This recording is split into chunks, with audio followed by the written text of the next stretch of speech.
தம்பிரான் ரிஷபானந்த சுவாமிகள் Dubai festival city வரும் தேதி ஏப்ரல் 12. அனைவருக்கும் வணக்கம். நான் உங்கள் தம்பிரான் ரிஷபானந்தர். 16/3/2025 அருமையான வருடம், பங்குனி மாதம் 2ஆம் நாள், அருமையான ஞாயிற்றுக்கிழமை. காலையில் சூரிய உரையை பயன்படுத்தி சூரியனை வணங்குங்க. தினசரி காலைல சூரியனை வணங்கினீங்கன்னா ஒரு பெரிய ஒரு மாற்றம் கிடைக்கும். சூரிய ஒளி உங்கள் தேகத்தின் மீது பட பட வாழ்க்கை ரொம்ப நல்லாயிருக்கும்.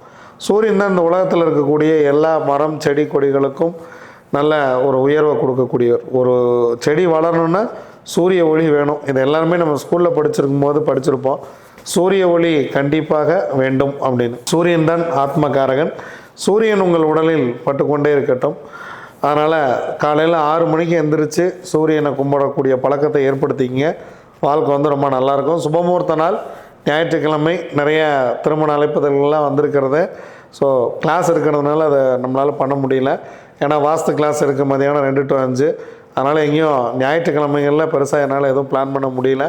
ஏன்னா கிளாஸ் இருக்கிறதுனால அடுத்து நம்ம கிளாஸ் வேலையை பார்க்க வேண்டியதாக இருக்குது. வாங்க, திதி யோகம் கரணம், 4 நட்சத்திரம் என்ன சொல்கிறது பஞ்சாங்கம் பார்ப்போம். தேசிய தடுப்பூசி தினம் மாலை 4:35 வரைக்கும் தோதியை திதி, அதன் பின்பு திருதியை திதி. அதிகாலை 11:27 வரைக்கும் அஸ்தம், அதன் பின்பு சித்திரை. பிற்பகல் 1:29 வரைக்கும் விருத்தி நாமயோகம். விருத்தி நாமயோகத்துக்கு யோகாதிபதி நட்சத்திரம் கேட்டை, யோகாதிபதி புதன், அவயோக நட்சத்திரம் மிருகசீரிசம், அவயோகி செவ்வாய். அதன் பின்பு துருவம் நாமயோகம் இருக்கிறது. யோகாதிபதி நட்சத்திரம் மூலம், யோகாதிபதி கேது, அவயோக நட்சத்திரம் திருவாதிரை, அவயோகி ராகு. அதிகாலை 3:37 வரைக்கும் தைத்துளை சுக்கிரன், அதன் பின்பு 4:35 வரைக்கும் கரசை சந்திரன், அதன் பின்பு வணிசை கரணம் சூரியன். விடுதலை போராட்ட வீரர் பொட்டி ஸ்ரீராமுலு அவருடைய பிறந்த தினம். அதே போல் முப்படைகளின் முதல் தளபதி பிபின் ராவத் அவருடைய பிறந்த தினம். தமிழக முன்னாள் முதல்வர் PS குமாரசாமி ராஜா அவருடைய நினைவு தினம். இலக்கிய கவிஞர் வள்ளியப்பா அவருடைய நினைவு தினம். வள்ளியப்பா அவர்கள் எழுதிய நிறைய கதைகளை நம்ம படிச்சிருக்கிறோம். ரொம்ப நல்ல விஷயம். நான் நிறைய புத்தகங்கள் தேடி வாங்கி படிப்பேன். நிறைய பாடல்கள், நிறைய புத்தகங்கள்லாம் எழுதியிருக்காரு. வள்ளியப்பா அப்படின்னு கீழே போட்டிருக்கோம். நல்ல மனிதர். பட் அவர் முகம் கூட எனக்கு ஞாபகம் இல்லை. அவர் எழுதிய புத்தகங்கள் எனக்கு ஞாபகம் இருக்கிறது. நிறைய புத்தகங்கள் படிக்க வைங்க உங்கள் குழந்தைங்களை. அவங்க வாழ்க்கை ரொம்ப நல்லாயிருக்கும். வாங்க, 27 நட்சத்திரங்களுக்கு முன்னாடி பஞ்சபட்சி ராசி பலன்களை பார்க்கலாம்.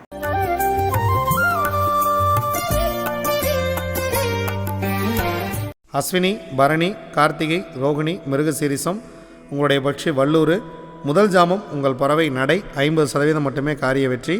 2ஆம் ஜாமம் உங்கள் பறவை ஊன் 75% காரிய வெற்றி. 3ஆம் ஜாமம் 4ஆம் ஜாமம் ரெண்டுமே சிறப்பாக இல்லை. முக்கியமான வேலைகள் இருந்தால் மாலை நேரத்தில் பார்த்து கொள்ளலாம். 5ஆம் ஜாமம் உங்கள் பறவை அரசு வேலை செய்ய இருக்கிறது, 100% காரிய வெற்றி. முக்கியமான வேலைகள் ஏதேனும் இருந்தால் இந்த நேரத்தில் செய்யுங்கள், மிகப்பெரிய வெற்றியை கொடுக்கும். 6ஆம் ஜாமம் உங்கள் பறவை ஊன் 75% காரிய வெற்றி. 7ஆம் ஜாமம் உங்கள் பறவை துயிலில் இருக்கிறது, 25% மட்டுமே காரிய வெற்றி. 8ஆம் ஜாமம் உங்கள் பறவை நடை 50% மட்டுமே காரிய வெற்றி. 9ஆம் ஜாமம் உங்கள் பறவை சிறப்பாக இல்லை. கிட்டத்தட்ட இரவு முழுவதுமே உங்கள் பறவை சிறப்பாகவே இல்லை. ஆனால் பிரம்ம முகூர்த்தம் உங்களுக்கு சிறப்பாக இருக்கிறது. 10ஆம் ஜாமம் அரசு வேலைக்கு வந்து விடுகிறது. அதனால் பிரம்ம முகூர்த்தத்தில் நீங்கள் செய்யக்கூடிய காரியம் உங்களுக்கு மிகச்சிறப்பான வெற்றியை கொடுத்துவிடும். திருவாதிரை, புனர்பூசம், பூசம், ஆயில்யம், மகம், பூரம் உங்களுடைய பட்சி ஆந்தை. முதல் ஜாமம் உங்களுக்கு சிறப்பாக இல்லை. 2ஆம் ஜாமம் உங்கள் பறவை துயிலில் இருக்கிறது. முதல் 2 ஜாமங்களையும் தவிர்த்து விடுங்கள். முக்கியமான வேலை இருந்தால் 3ஆம் ஜாமத்தில் பார்த்து கொள்ளலாம். 3ஆம் ஜாமம் உங்கள் பறவை அரசு வேலையில் இருக்கிறது. எடுக்கக்கூடிய காரியம் 100% வெற்றியை கொடுக்கும். 4ஆம் ஜாமம் உங்கள் பறவை நடை உங்களுக்கு 50% காரிய வெற்றி. 5ஆம் ஜாமம் உங்கள் பறவை ஊன் 75% காரிய வெற்றி. 6ஆம் ஜாமம் உங்களுக்கு சிறப்பாக இருக்கிறது, ஒரு பொன்னான மாலை வேலை. முக்கியமான வேலைகள் ஏதேனும் இருந்தால் இந்த நேரத்தில் செய்யுங்கள். 7ஆம் ஜாமம் உங்கள் பறவை ஊன் 75% காரிய வெற்றி. 8ஆம் ஜாமம் உங்கள் பறவை துயிலில் இருக்கிறது, 25% மட்டுமே காரிய வெற்றி.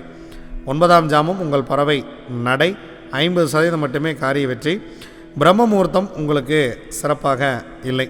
பிரம்ம முகூர்த்தத்தில் நம்ம முக்கியமான வேலை செய்யலாம் அப்படின்னு நினைக்க வேண்டாம். ஏன்னா உங்கள் பறவை சிறப்பாகவே இல்லை. அதனால் முக்கியமான வேலைகள் ஏதேனும் இருந்தால் திங்கட்கிழமை பார்த்து கொள்ளலாம். உத்திரம், அஸ்தம், சித்திரை, சுவாதி, விசாகம் உங்களுடைய பட்சி காகம். காகம் ஞாயிற்றுக்கிழமை அன்னைக்கு படுபட்சி. முக்கியமான வேலைகள், முக்கியமான நபர்கள் சந்திப்பு, முக்கியமான ட்ராவலிங் என்ன இருந்தாலும் சரி, நம்ம ஞாயிற்றுக்கிழமை ஓய்வு நாளில் போய் பாட்டு வரலாம் அப்படின்னு நினைக்க வேண்டாம். அன்றாட வேலைகள் கடமைகள் ஏதேனும் இருந்தால் செய்யுங்கள். புதிதாக எதையும் முயற்சிக்க வேண்டாம். அன்றாட வேலைகளை நீங்கள் செஞ்சுக்கிட்டே இருக்கலாம். அதே போல் இறை வழிபாட்டை மேற்கொள்ளக்கூடிய நாளாக இந்த நாளை மாற்றிக்கொள்ளலாம். அனுஷம், கேட்டை, மூலம், பூராடம், உத்திராடம் உங்களுடைய பக்ஷி கோழி. முதல் ஜாமம் உங்கள் பறவை ஊன். 75% காரிய வெற்றி. அடுத்த 2 ஜாமமும் உங்களுக்கு சிறப்பாக இல்லை. 2ஆம் ஜாமம் உங்கள் பறவை சிறப்பாக இல்லை. 3ஆம் ஜாமம் துயில். 25% மட்டுமே காரிய வெற்றி. 4ஆம் ஜாமம் உங்கள் பறவை மிக மிக சிறப்பாக இருக்கிறது. மதிய வேலையை பயன்படுத்தி கொள்ளுங்கள். 100% காரிய வெற்றி. 5ஆம் ஜாமம் நடை. உங்களுடைய பறவை 50% வெற்றியை கொடுக்கும். 6ஆம் ஜாமமும் நடை 50% வெற்றியை கொடுக்கும். 7ஆம் ஜாமம் சிறப்பாக இல்லை. அதனால் முக்கியமான வேலை இருந்துச்சு அப்படின்னா அடுத்த ஜாமத்தில் பார்த்துக்கலாம். 8ஆம் ஜாமம் உங்கள் பறவை அரசு வேலையில் இருக்கிறது. 100% காரிய வெற்றி. 9ஆம் ஜாமம் உங்கள் பறவை ஊன். 75% காரிய வெற்றி. 10ஆம் ஜாமம் பிரம்ம முகூர்த்தம் உங்கள் பறவை துயிலில் இருக்கிறது. முக்கியமான வேலைகள் ஏதேனும் இருந்தால் நீங்கள் திங்கட்கிழமை அன்னைக்கு காலையில் பார்த்துக்கலாம். பிரம்ம முகூர்த்தத்தில் முக்கியமான வேலையை செய்ய வேண்டாம். திருவோணம், அவிட்டம், சதயம், பூரட்டாதி, உத்திரட்டாதி, ரேவதி உங்களுடைய பக்ஷி மயில். முதல் ஜாமம் உங்கள் பறவை துயிலில் இருக்கிறது. 25% மட்டுமே காரிய வெற்றி. 2ஆம் ஜாமம் உங்கள் பறவை அரசு.